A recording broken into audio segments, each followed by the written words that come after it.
I'm honored to be in your presence.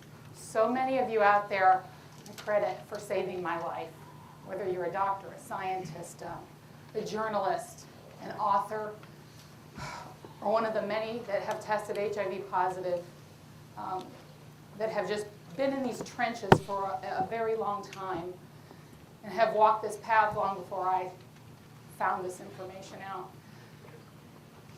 It's because of you people here today that I'm standing here and that I'm alive. On that note, my journey through the AIDS machine, this is a picture of me at 26, 5 months after the birth of my first child, 3 years before I had a positive HIV test.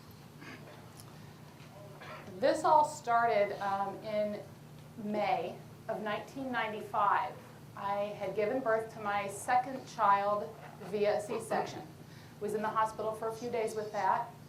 They sent me home, and within about 24 hours or so, I seemed to go downhill.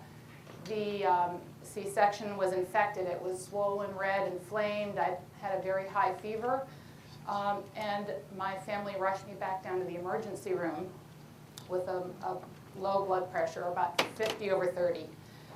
And they admitted me.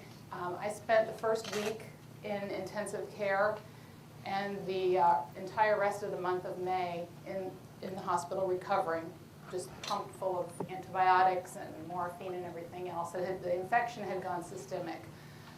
My husband at the time is at home now with a brand new baby and a 2.5-year-old. I eventually get out of the hospital. What they had done was, while I was in there, they opened the section back up and decided to leave it open and let it heal from the inside out. So every day and every night, they would come in and scrape it and irrigate it and pack it. And when I went home, they sent me home with home health care nursing, and they did the same thing every day and every night for probably another 6 or 8 weeks. It finally healed. I never really felt like I bounced back from this. As the weeks and the months went on, I just didn't feel the same. I wasn't really sick with anything. I had no illness of any kind. Just no energy left. Very fatigued, very worn out. And I'm trying to deal with a new baby and a toddler. So I went back to my gynecologist and shared this with him, and he said, well, you know, you've been through a lot. Your body's taken a big hit. You know, this could be some postpartum issues. Just ride it out. Another month or so went by, and I didn't really feel any different. I had no energy. I just didn't feel the same as I used to. So I saw another doctor. He advised me to take some Prozac, which at the time I didn't think was a really great idea. So I moved on. Another doctor tested me for a variety of things: lupus, rheumatoid arthritis, Rocky Mountain spotted fever. Everything was really coming up negative. In retrospect, I should have just left well enough alone. If I probably would have waited long enough, I believe I probably would have made a recovery, but I didn't. I had a medical background. I worked as a paramedic, and I worked in outpatient surgery for a few years. So there was something in me that was just saying, well, there's bound to be something wrong that a doctor and a pill could help. This brings me up to about June of 1996. So now it's been about a year later, and my son is a year old. I go to a hematologist, and he's leading me at the time to believe this might be liver cancer or a liver issue based on some of the lab tests maybe. But he says to me, have you ever had an HIV test? And I said, no, I don't believe I have. And he said, well, surely they must have done one with one of your pregnancies. And I said, well, maybe, but I don't remember signing anything. And I said to him, is that what you think it is? And he said, no, not at all. White middle-class women don't get AIDS. Hallelujah. And I remember, that was the first of many shocking statements I've heard since then. And I remember being shocked about that. Although I wasn't in a risk group, I was straight. I'd never used drugs. I had a handful of partners before my husband, all steady boyfriends. They were straight. They'd never used drugs. I had a needle stick in late '88. But other than that, I was not in a risk category.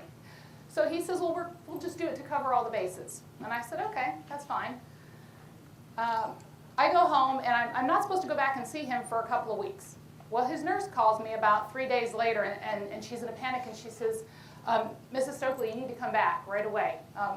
The doctor needs to see you. So in my mind, I'm thinking that something's wrong. I've got liver cancer. I'm going to die. I call my husband, Joe, at work, and I said, you need to come home right away. We have to go back to the doctor's office. I'm dying of a liver cancer. So he comes home, and we rush over to this hematologist's office. And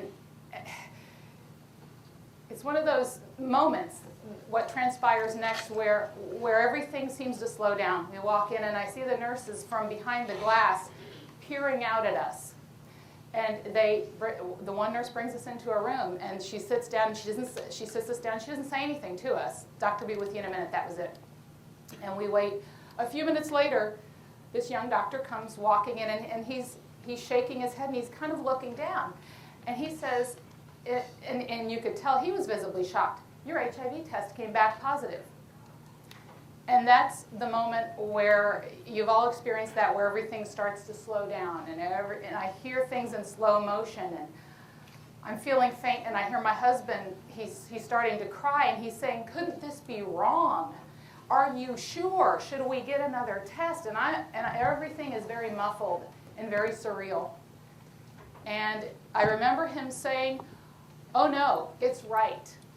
These tests are right, and we even did the confirmatory test, the backup test. It proves it.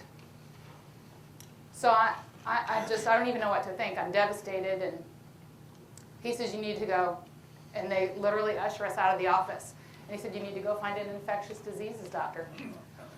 So fast forward, a week later, I have an appointment with an infectious diseases doctor. They draw the T-cell count and the viral load. I'm 29 years old at the time. And they get the blood work back, and he said, well, your viral load count is 58,000, and your T-cell count is 29. He said, you've obviously been infected a very long time. And then as we discussed, any of the risk categories that I might have had, he said, it's probably come from that needle stick back in the late 80s. And I didn't know at the time. I didn't know any better. I go, okay, well, I've been infected a very long time. He said, you need to make out a will, get your affairs in order. You'll be lucky if you have 6 months. Then my husband and my 2 small babies have to get tested. The only thing worse than getting a positive HIV test, for those of you that know that have been through that, is waiting and literally having to help hold down your babies while they stick them and test them. My husband came back HIV negative, and that was after 7 years of unprotected sex at the time. And both my children came back HIV negative. And in retrospect, again, we never questioned if this was a sexually transmitted disease, why he was HIV negative after 7 years of unprotected sex. But that's what they told us, and they said it was because we were lucky. I'm kidding you. One of many shocking statements. So we were very thankful for that, and I was determined to start on these drugs. The doctor said, we'll probably have to switch these out a lot before you die because the virus mutates really quickly and you won't be on any one of them for very long. They started me on AZT, 3TC, Crixivan, and Bactrim. I never missed a dose, took them faithfully, just like clockwork. I wanted to stay alive as long as I possibly could.